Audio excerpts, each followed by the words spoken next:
পুনৰ বিতৰ্কিত Victor Das Victor দাসৰ বিৰুদ্ধে থানায় থানায় এজেহাৰ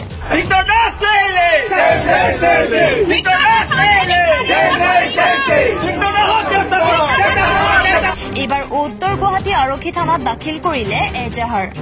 উত্তৰ গুৱাহাটী বিজেপি কৰ্মীয়ে দাখিল কৰিলে এজেহাৰ আমাৰ দদাৰা থানাৰ অন্তৰ্গত ভিক্টৰ দাস নামৰ এজন সমাজৰ বাবে অতি লজ্জাজনক প্ৰাণী তেওঁ এইকাৰণে আখ্যা দিছো কাৰণ তেওঁ ছচিয়েল মিডিয়াৰ যোগেদি অসমৰ মাননীয় মুখ্যমন্ত্ৰী জনপ্ৰিয় মুখ্যমন্ত্ৰী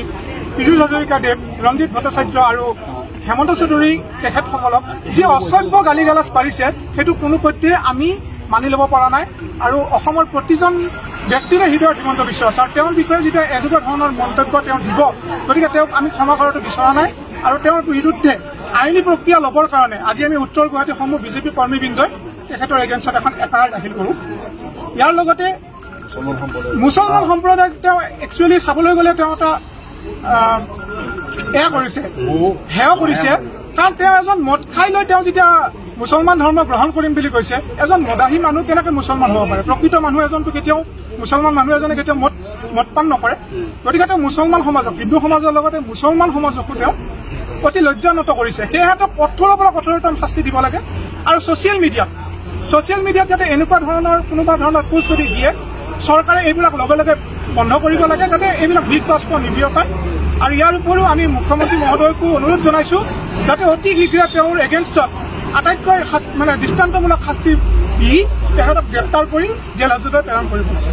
সামাজিক মাধ্যম যোগে মুখ্যমন্ত্ৰী ডক্টৰ হিমন্ত বিশ্ব শৰ্মাক অশ্লীল গালি গালাজেৰে কৰিছিল অশালীন মন্তব্য সমান্তৰালকৈ মুখ্যমন্ত্ৰীৰ OSD হেমন্ত চৌধুৰী ব্যক্তিগত সচিব ৰঞ্জিত ভট্টাচাৰ্যক উদ্দেশ্য কৰিছিল বিৰূপ মন্তব্য সেয়ে এনে অসভ্য আচৰণ কৰাৰ পাছতেই জাঙুৰ খাই উঠিছে উত্তৰ গুৱাহাটী বিজেপি কৰ্মী আজি আমি উত্তৰ গুৱাহাটী ৰাইজে যিহেতু আমাৰ অভিভাৱক মুখ্যমন্ত্ৰী ডাঙৰীয়া আমাৰ জালুকবাৰী সমষ্টিৰ অভিভাৱক আৰু তেখেতৰ যি কৰ্তব্যত থকা যি দুজন ব্যক্তি আৰু লগৰ সতীৰ্থ মন্ত্ৰীক আজি যিখিনি ভিক্টৰ দাসে যিখিনি বেয়া অশ্লীল ভাষাৰে ফেচবুকত যিখিনি কৰিছে অসমৰ ৰাইজে সকলোৱে দেখিছে এনেকুৱা ব্যক্তিৰ কাৰণে আমি সচেতন ৰাইজ আমি ওলাই আহিছো ওলাই আহি আজি ভিক্টৰ দাসৰ এৰেষ্টৰ দাবী জনাই আমি উত্তৰ গুৱাহাটী থানাত এখন এজাহাৰ দাখিল কৰিছো এই এজাহাৰ মানে চৰকাৰী পুলিচ প্ৰশাসনে যিটো ব্যৱস্থা লয় যাতে এনেকুৱা ব্যক্তিয়ে যাতে সমাজত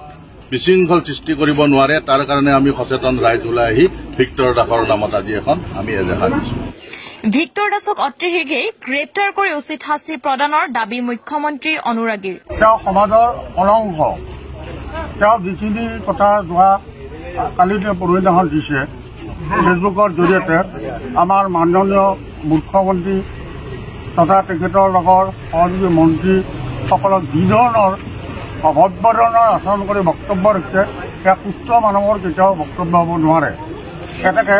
তেখেতে সমাজৰ পৰাটো বৰ্জন কৰিবলৈ আমি আহ্বান জনামেই লগে লগে আমি চৰকাৰ পুলিচ প্ৰশাসনক অনুৰোধ জনাওঁ তেখেতক যেন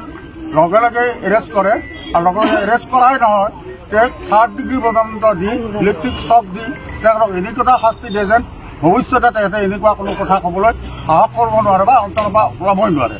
এনেকুৱা শাস্তি দিবলৈ আমি অনুৰোধ জনাওঁ উত্তৰ গুৱাহাটীৰ পৰা Chandradhar Boro report the North East times